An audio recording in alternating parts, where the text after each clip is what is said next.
Hi friends, welcome to cinema at is best. Cinema at is பெஸ்ட்டில் இப்போ நான் பார்க்க போகிற திரைப்படம் என்னன்னா த வாய்ஸ் ஆஃப் இந்த் ரஜாப். இந்த திரைப்படம் வெளிநாடு 2025. இது வந்து பார்த்தீங்கன்னா ஒரு துணிசியா நாடு திரைப்படங்க. திரைப்படத்தின் ரைட்டர் அண்ட் டேரக்டர் யார் சொல்லி பார்த்தீங்கன்னா பென் ஹனியா. இந்த திரைப்படத்தில் மொட்டாஸ் மல்ஹாஸ் ஒமாரா பண்ணியிருக்காரு. அப்புறம் சஜா கிலானி ராணாவா பண்ணியிருக்காங்க. அப்புறம் ஹமத் ஹலம் அல் பகதியா பண்ணியிருக்காரு. அண்ட் கிளாரா கௌரி நசரீனா ரோல் பண்ணியிருக்காங்க. சரிங்க, த வாய்ஸ் ஆஃப் இந்த் ரஜாப் என்ன மாதிரி கதைகள்னு பார்ப்பாங்க. இந்த படத்தை ப்ரொடியூஸ் பண்ணது வந்து டுனிசியாவாக இருந்தாலும், இந்த படத்தின் இயக்குனர் ஒரு டுனிசியா நாட்டுக்காரராக இருந்தாலும், இந்த படம் எந்த கதைக்களத்தில் நடக்குது, எந்த நாட்டில் நடக்குது அப்படின்னு சொல்லி பார்த்தீங்கன்னா பாலஸ்தீனில் தான் நடக்குது.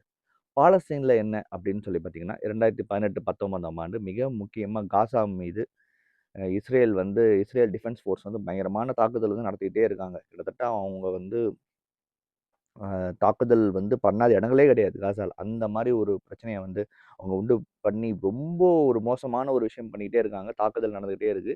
மிக முக்கியமாக அது வந்து இஸ்ரேலி டிஃபென்ஸ் ஃபோர்ஸ் மூலியமா. இப்போ இந்த கதைக்களம் எங்கன்னு சொல்லி பார்த்தீங்கன்னா பாலஸ்தீனில் இந்த மாதிரி தாக்குதல் நடத்துகிறாங்க இல்லையா, நடக்கும்போது அந்த இடத்துல மாட்டிக்கிற சில பேரை வந்து காப்பாற்றுறதுக்காக ஹெல்ப்லைன், கிட்டத்தட்ட ஹெல்ப்லைன் பண்ணுற ஒரு ஒரு அமைப்பு தான் ரெட் கிரசன்ட் அப்படின்ற ஒரு அமைப்பு. கிட்டத்தட்ட இது ஒரு ரெட் கிராஸோடைய ஒரு குரூப் தான். ஸோ இவங்க வந்து பார்த்தீங்கன்னா, எங்கேருந்து யாராவது ஹெல்ப்புக்கு கேட்டாங்கன்னா, இவங்களுக்கு கால் பண்ணி, லைக் ஹெல்ப்லைன் கால் பண்ணி, இவங்க அங்கேருந்து வந்து எப்படியாவது வந்து யாரையாவது கான்டாக்ட் பண்ணி, ஸோ ஹையர் அஃபிஷியல்ஸை கான்டாக்ட் பண்ணி எப்படியாவது வந்து யாரை அங்கே சிக்கித்தவர்களை காப்பாற்றுறது எங்களோட வேலை. சம்வாட் இவங்க வந்து இவங்களோட வேலை வந்து சிக்கித்தவர்களை ஆம்புலன்ஸ் அனுப்பி அவங்கள வந்து மீட்டு வர்றது தான் அவங்களோட வேலை. இதனிடையில் என்னன்னா, அப்படி இவங்க அனுப்புகிற ஆட்களும் ஆம்புலன்ஸ் அனுப்புகளும் ஆட்களும் இஸ்ரேல் டிஃபென்ஸ் ஃபோர்ஸாகவும் கொல்லவும் படுறதுக்கான வாய்ப்புகள் அதிகம். இப்போ இந்த கதைக்களம் எங்கே அப்படின்னு சொல்லி பார்த்தீங்கன்னா, ஒரு குட் ஃபைன் டேல வந்து மிக முக்கியமாக ஒரு கால் ஒன்று வருது ஃபார் ரெட் கிரசன்ட். இப்போ எல்லா ஹெல்ப்லைன் மாதிரி ஒரு கால். ஒரு ஹெல்ப்லைனுக்கு என்ன கால் பண்ணுவாங்க, என்ன பிரச்சனை நடக்கும்போது இருக்கிற கால் தான். பட் என்னன்னா இந்த பற்றி பேசுகிறது யாருன்னா ஹிந்த் ரஜாப் என்ற ஒரு 6 வயசு பொண்ணு. தான் வந்து ஒரு காரில் மாட்டிக்கிட்டேன், என்னை காப்பாற்றுங்க, என்னை சுட்டுக்கிட்டே இருக்காங்க அப்படின்ற ஒரு விஷயத்த சொல்கிறாங்க. என் கூட வந்தவங்க எல்லாம் இறந்துட்டாங்க அப்படின்னு சொல்கிறாங்க. அந்த குழந்தை மட்டும் உயிரோடு இருக்குது. ஆனால் இஸ்ரேல் டிஃபென்ஸ் ஃபோர்ஸ் வந்து தாக்கிட்டே இருக்காங்க. இந்த கால் வந்த அப்புறமா இந்த காலை அட்டன் பண்ணுறது யாருன்னு சொல்லி பார்த்தீங்கன்னா உமர் தான் வந்து இந்த காலை அட்டன் பண்ணுறாரு. இந்த கால் வந்த பிறகு எப்படியாவது அந்த குழந்தைய காப்பாற்றிடணும் அப்படின்ற ஒரு நல் நோக்கத்தோட அங்கே இருக்கிற எல்லாருமே சேர்ந்து போராட முயற்சிக்கிறாங்க.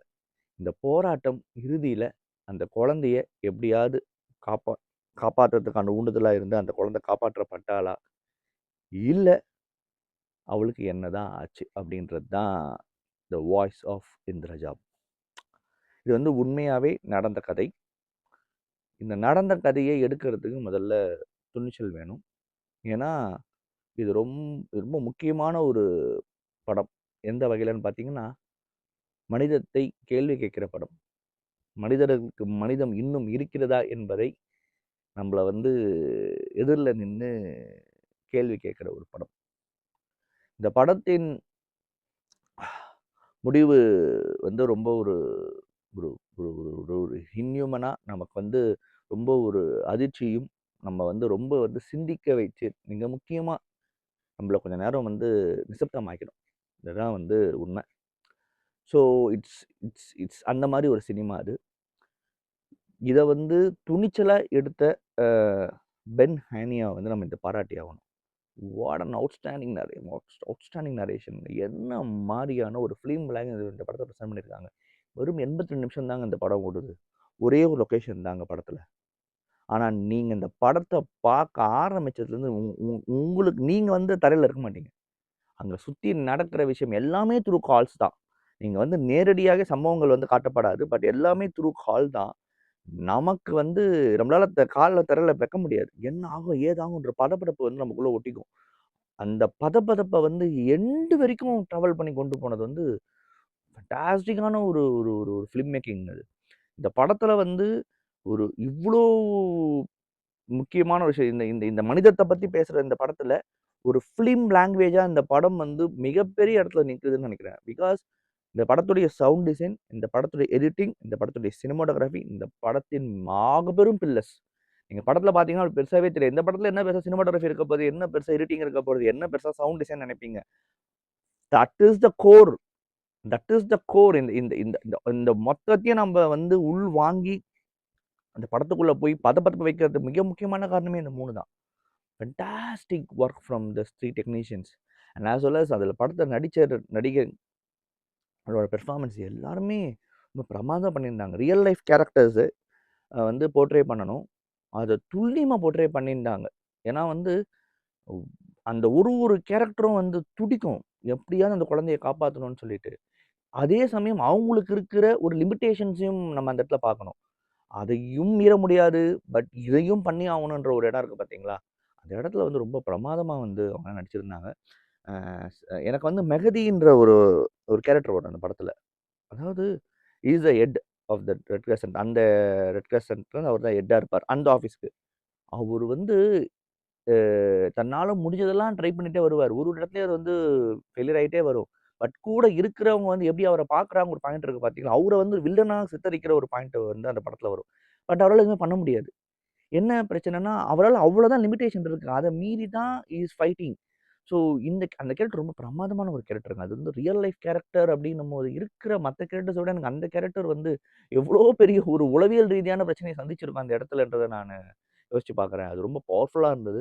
இந்த படம் வந்து இன் அதர்வைஸ் சைக்காலஜிக்கல் ட்ராமா தான். சைக்காலஜிக்கல் பாயிண்ட் தான். ஒவ்வொருத்தரோட மனநிலையும் எப்படி இருக்கு?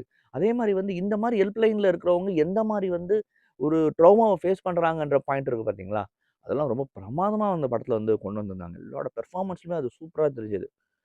அ இத தாண்டி லாஸ்ட் பட் நாட் லீஸ்ட் இந்த ரஜாப் அவங்களுடைய வாய்ஸ். அதாவது இந்த படத்துல வந்து உண்மையாவே அந்த குழந்தையோட உண்மையான குழந்தை. இது வந்து நடந்த கதை. அந்த குழந்தை அந்த 6 வயசு குழந்தையோட வாய்ஸ் தான் இந்த படத்துலயும் யூஸ் பண்ணியிருக்காங்க. ஸோ அது வந்து பெரிய ஒரு ஒரு தாக்கத்த ஏற்படுத்துது. இது முக்கியமான விஷயம். இந்த இவங்களுடைய அந்த ட்ரௌமா, இவங்களுடைய சைக்காலஜிக்கல் பாயிண்ட்லாம் தாண்டி, ஒரு குழந்தை ஒரு காருக்குள்ள மாட்டிக்கிறா. கூட இருக்கவங்கலாம் செத்து போயிட்டாங்க.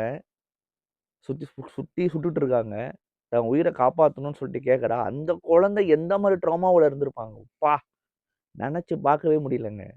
நம்ம கொஞ்சம் யோசிச்சு பாருங்க. நம்மள சுத்தி 10 பேரு சுட்டுன்னு இருந்தா நீங்க என்ன ஆவீங்க? உங்கள நோக்கி குண்டுகள் வருது. ஆனா நீங்க உயிரோட தான் இருக்கீங்க. உங்க கூட இருக்கவங்கலாம் இறந்துட்டாங்கன்னா, அது நமக்கே எப்படி இருக்கு? அப்போ ஒரு ஒரு அடல்ட்டுக்கே அப்படி இருக்கே, ஒரு 6 வயசு குழந்தைக்கு எப்படி இருந்திருக்கும்? அப்பா! இட் வாஸ் அந்த அந்த ட்ரௌமாவ உணர வச்சது தான் பாயிண்ட். எனக்கு பியூட்டிஃபுல்லா எனக்கு ரொம்ப வந்து ரொம்ப இது ஆக்கப்பூர்வமா நான் பார்த்தது வந்து, எந்த இடத்துலயுமே அத சீனா காட்டாம வாய்ஸ்ல கொண்டு வந்திருந்தாங்க பாருங்க. அதுவும் அந்த குழந்தை பேசின ஒரிஜினல் வாய்ஸே கொண்டு வந்தது வந்து இட்ஸ் பிக்கஸ்ட் இது வந்து நமக்கு ஒரு ட்ராமா குடுக்குற ஒரு பாயிண்ட் தான் ஆடியன்ஸ்‌க்கு. ஏன்னா, that was fantastic things from the director. Fantastic things from the director. Very very a important and very ஹியூமன பத்தி ஒரு பேசுற படம். அண்ட் கண்டிப்பா இந்த படம் முடியும்போது, டெஃபினட்டா உங்களுக்கு வந்து தொண்ட அடைச்சிரும்.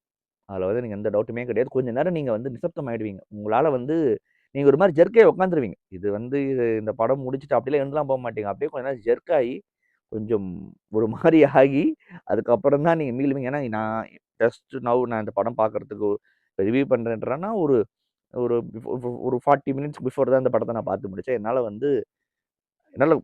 என்னால நான் அப்படியே டிஸ்டர்ப் ஆயிட்டேன். என்னால வந்து வேற எதுவுமே பண்ண முடியல. அந்த மாரி ஒரு தாக்கத்த வந்து இந்த படம் வந்து டெஃபினட்டா ஏற்படுத்தும்ன்றதுல எனக்கு எந்த சந்தேகமும் கிடையாது. இந்த படத்துல வந்து நான் வந்து அந்த படத்தோட கிளைமாக்ஸ் நெருங்கும்போது, ஒரு ஒரு ஒரு ஒரு டாக்கு டிராமாவா அந்த படம் முடியிற இடம் வந்து எனக்கு கொஞ்சம் உறுத்தல் இருந்தது. ஏன் இது டாக்கு டிராமாவா முடியுதே அப்படின்னு சொல்லிட்டு. பட் இந்த சினிமாட்டிக் லிபர்ட்டி அவங்க எடுத்தது நம்ம அந்த இடத்துல வந்து இன்னைக்கு வந்து ஒத்துக்கணும். இந்த இடத்துல ஒத்துக்கணும். மோர் தென் பாராட்டுறத நான் ஒத்துக்கிட்டு தான் செய்வேன். ஏன்னா, இந்த மாரி உண்மைகள் வெளில வரும்போது, சினிமாவா பார்க்குற இடத்துல இந்த நிஜத்தையும் சேர்த்து பாருங்க அப்படின்ற ஒரு ரிஜிஸ்ட்ரேஷன் தான் அது.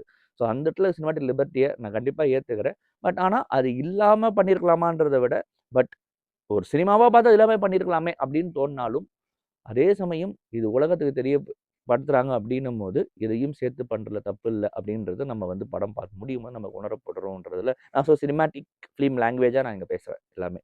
அது வந்து டெஃபினட்டா ஏத்துக்கக்கூடிய விஷயமா தாங்க இருக்குங்க. இந்த படம் வந்து பார்த்தீங்கன்னா, இந்த ஆண்டு நடந்த வெனிஸ் ஃபிலிம் ஃபெஸ்டிவல்ல a silver lion jury award வாங்கியிருக்குங்க. அதே மாரி வந்து இந்த ஆண்டு சென்ற ஆண்டு நடந்த வெனிஸ் ஃபிலிம் ஃபெஸ்டிவல். இந்த ஆண்டு நடந்த ஆஸ்கர் அவார்ட்ல வந்து பார்த்தீங்கன்னா, பெஸ்ட் இன்டர்நேஷனல் ஃபீச்சர் ஃபிலிம்க்கு இந்த படம் நாமினேட் ஆயிருந்தது. பட் ஆக்சுவலா எனக்கு தெரிஞ்சு பார்த்தீங்கன்னா, நாமினேட் ஆனதுல சோ ஃபார் நான் வந்து மத்த படங்களையும் நானு பார்த்துக்கிட்டு இருக்கேன். எனக்கு தெரிஞ்சு மிக தகுதியான படம் அது. இந்த படத்த தாண்டி வேற ஒரு படத்துக்கு குடுக்கப்படுதுன்னா, எனக்கு எனக்கு புரியல. எனக்கு அது அந்த அந்த செர்டைன் பாயிண்ட் புரியல. மறுபடியும் அதான் ஐரோப்பியர்கள், அமெரிக்கர்கள் எப்பவுமே வந்து இஸ்ரேலுக்கு சப்போர்ட் பண்ணிட்டே இருக்காங்கன்ற ஒரு பாயிண்ட் வந்து மனசுக்குள்ள தோணுதுன்றது தான் உண்ம. பட் லக்கிலி வெனிஸ்ல இந்த படம் சில்வர் லயன் வாங்கியிருக்கிறதுன்றது ஆச்சரியமான ஒரு விஷயம் தான். ஆ பட் இதுல என்ன பியூட்டின்னா, இந்த படம் ஆஸ்கர் வரைக்கும் போனதே பெருசுன்னு நான் பார்க்குறேன். ஆஸ்கரோட 5 இதுல போனதே பெருசுன்னு பார்க்குறேன். இதெல்லாம் வைப்பாங்க. பட் குடுக்க மாட்டாங்க. ஸோ அப்படிதான் வந்து நம்ம இந்த படத்த முடிவுல வந்து பார்க்கணும். இதுல என்னதான் வந்து எனக்கு என்னன்னா, அந்த கிளைமாக்ஸ் அந்த 10 மினிட்ஸ வந்து ஒரு சினிமாட்டிக் லிபர்ட்டிய வந்து ஒரு மைனஸா இந்த இடத்துல பார்த்தோம்னா, that is not a fair point அப்படின்றதும் நான் இந்த இடத்துல சொல்றேன். ஏன்னா, அத பார்த்தீங்கன்னா டெஃபினட்டா இது அந்த இடத்துல மிஸ் ஆக வாய்ப்பு இருக்கு. இந்த படத்துக்கு அவார்ட். பட் ஸ்டில் அத நீங்க பார்க்கக்கூடாது. ஏன்னா, this cinematic liberty is very much important to tell to the world that what kind of drama the girl went through அப்படின்றது தான் வேர் இஸ் ஹியூமன் அப்படின்ற கேள்விய எழுப்புறதுக்கு அது நியாயமா தான் நான் பார்க்குறேன். டெஃபினட்டா நீங்க த வாய்ஸ் ஆஃப் இந்திரஜா படம் பாருங்க. ஒரு மிகச்சிறந்த படத்த பார்த்த திருப்தி உங்களுக்கு கண்டிப்பா இருக்கும் சந்தேகம் இல்லைங்க. மறுபடியும் தரமான உலக சினிமாவோடையோ, ரீஜினல் சினிமாவோடையோ, இல்ல ஷார்ட் ஃபிலிமோடையோ சந்திக்கிறேன். நன்றி, வணக்கம்.